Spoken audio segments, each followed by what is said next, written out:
Bonjour tout le monde, bienvenue dans cette nouvelle vidéo. Donc aujourd'hui, je viens juste de revenir de mon workout, ça fait à peu près 5 minutes, juste le temps que mon montre puis Strava ait les données d'entraînement.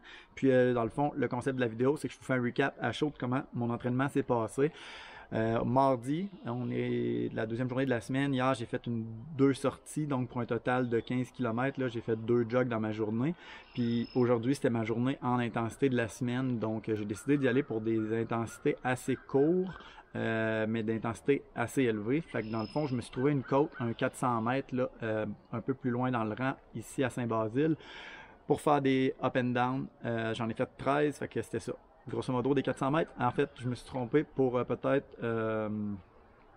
4 ou 5 shots où j'étais à 300 mètres. J'ai perdu un 100 mètres dans la course en montant, en descendant, en regardant la montre. Je sais pas ce qui est passé le 100 mètres, mais je l'ai perdu.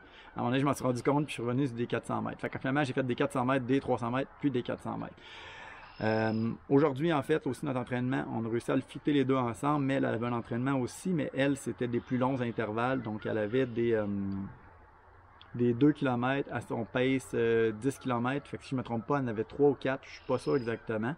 Fait qu'on est parti ensemble, on a fait le warm-up, elle m'a laissé dans le fond dans ma côte. Elle a continué, elle a été faire ses intervalles plus loin dans le rang. Puis en revenant, elle m'a ramassé, puis on a fini notre cool-down ensemble.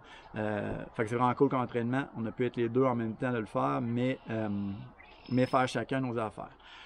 Si je reviens sur mes 400 mètres, en fait, là, c'est comme j'ai dit, j'ai réussi à en faire un total de 13. J'ai vraiment réussi à garder mon pace où ce que je voulais. Là, quand je les regarde, là, ça me donne des 3,49, 3,55, 3,52, 3,53. Ici, je n'ai échappé un à 4 minutes 1, 3,55. Fait que les paces sont toutes restées autour de mon threshold et un petit peu plus bas, exactement ce que je voulais.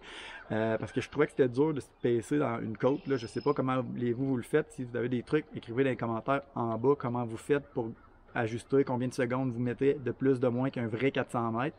Parce que sur un vrai 400 mètres, j'aurais probablement tourné autour de 3,25, 3,30, 3,35 j'imagine, mais là j'ai tourné finalement autour de 3,55 puis l'effort était même peut-être un petit peu plus. Fait que je pense que mon intensité est à la bonne place. Je pense que l'objectif de travailler principalement le plus proche du VO2 max est aussi atteint. Fait que ça a été un bon training. Je suis bien satisfait de cette sortie-là. Cette semaine, dans le fond, il me reste ma longue dans laquelle je vais inclure des paces demi.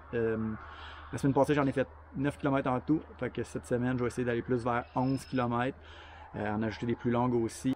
En espérant que ça va être suffisant pour réussir à tenir 4 minutes 02 durant le demi-marathon d'Ottawa, puis de réussir à faire une 24,59. On verra bien. Merci d'avoir pris le temps d'écouter la vidéo. Donc, si vous avez aimé ça, n'oubliez pas de donner un thumbs up et puis de vous abonner à la chaîne. À la prochaine!